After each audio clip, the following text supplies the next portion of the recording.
महंगाई पूरे देश भर में बढ़ रहा है, बिहार भी उसका हिस्सा है। और इसमें डबल इंजन के जो सरदार हैं, दोनों लुटेरे सरदार, दिल्ली वाले प्रधानमंत्री और बिहार वाले मुख्यमंत्री, डीजल और पेट्रोल पर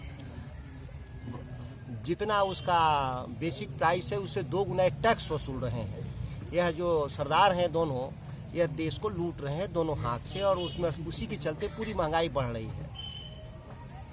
और प्रदेश में इस समय बेरोजगारी अपने चरम पे है, जैसा कि उन लोगों ने कहा था कि 19 लाख रोजगार देंगे। अभी लॉलीपॉप और झुनझुना दिए हैं। विधानसभा में बजट पेश कर रहे थे बिहार के उप मुख्यमंत्री और उनका जो सरदार हैं नीतीश कुमार, जो कहे कि 200 करोड़ में बिहार के 20 लाख लोगों का रोजगार हम लोग देने जा रहे हैं। स्वरोजगार को भी अब रोजगार मानते हैं। सबसे बड़ी परिभाषा बदल गया।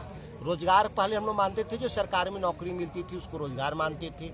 स्वरोजगार जो अपना हम काम करते थे, बिजनेस व्यापार, उसको हम लोग स्वरोजगार मानते थे। अब ये कह रहे हैं स्वरोजगार ही रोजगार है।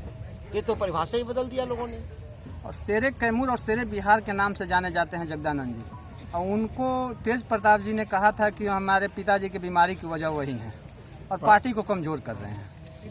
तेज प्रताप जी के बयान से पार्टी का कोई नेता, कोई कार्यकर्ता, कोई मतदाता सहमत नहीं है। और आपने देखा होगा कि तेज प्रताप जी के बयान का कोई बिहार में महत्व नहीं है, किसी ने कोई समर्थन भी नहीं किया उनका। अब उनका एक लाभ है, इंसान करता है एक लाभ।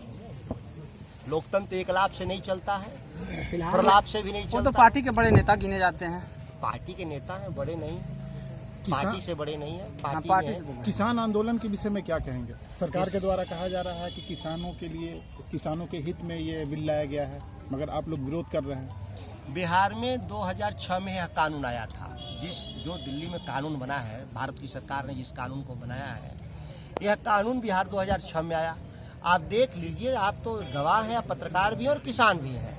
2006 के बाद जब से कानून है, दुर्दशा ये है कि जो न्यूनतम समर्थन मूल्य से 40% कम दाम पर किसान का अनाज बिक रहा है, वो गेहूं हो, धान हो, मक्का हो, जो भी है। तो ये जब पिछले 14 सालों से साबित है कि इसकी कानून से आने से किसानों को घाटा हुआ है, तो दिल्ली में जो कानून आया है और घाटा बढ़ेगा। इसके चलते किसानों का घाटा बढ़ेगा।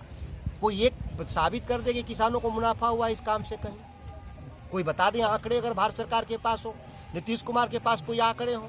सिवाय यह जमीन पे खेती नहीं करते, ये कागजों की खेती कर रहे हैं। कागजों में खेती समझ रहे हैं ना, आंकड़ों की खेती कर रहे हैं। इस आंकड़ों की खेती से लोगों का पेट नहीं भरेगा। हम लोगों को जमीन पर जो पैदा होगा उससे पैदा हुए लोगों से पेट भरेगा। बिहार में सर कुछ दिन पहले 42वें मरकज का जो बहाली हुआ था उसको बर्खास्त किया गया, उन लोगों को निकाला गया, इस पर क्या कहना चाहते हैं? नीतीश कुमार की सरकार हर गैर कानूनी काम में लगी है जो नहीं करना चाहिए। हम इसके खिलाफ हम लोग प्रस्ताव देने वाले हैं। आप देखिएगा सोमवार को कि तालीम मरकजों को किस गलत तरीके से नीतीश कुमार ने फंसा करके और निकालने का जो काम किया, और हाई कोर्ट के आदेश को भी नहीं मान रहे हैं। उच्च न्यायालय ने आदेश दिया कि नहीं, की नियुक्ति सही है, और फिर आज कह रहे हैं कि नीतीश कुमार नहीं मान रहे हैं, डबल बेंच में जाने की बात कर रहे हैं। ये कोई रोजगार देना ही नहीं चाहते। हम लोग तो बार बार कर रहे हैं, आप 19 लाख के झांसे में क्यों हैं? ये 19 लाख निकालने वाले लोगों में से हैं। जो इनको नौकरियां मिली हैं उनको ये बाहर करने वाले लोग हैं। आप देखिए देश में प्रधानमंत्री कहे हम 2 करोड़ लोगों को नौकरी देंगे, और जब सरकार में आए तो हर साल 2 करोड़ नए नौकरी तो मिले नहीं, 2 करोड़ पुराने नौकरियां भी चली गई। 7 साल में 14 करोड़ नौकरी से निकाल दिया इन लोग। ये हाईकोर्ट के भी आदेश को नहीं मानते। धन्यवाद। अगर आपको हमारा वीडियो पसंद आया हो तो इसे लाइक करें, सब्सक्राइब करें और साथ ही बेल आइकन दबाना ना भूलें।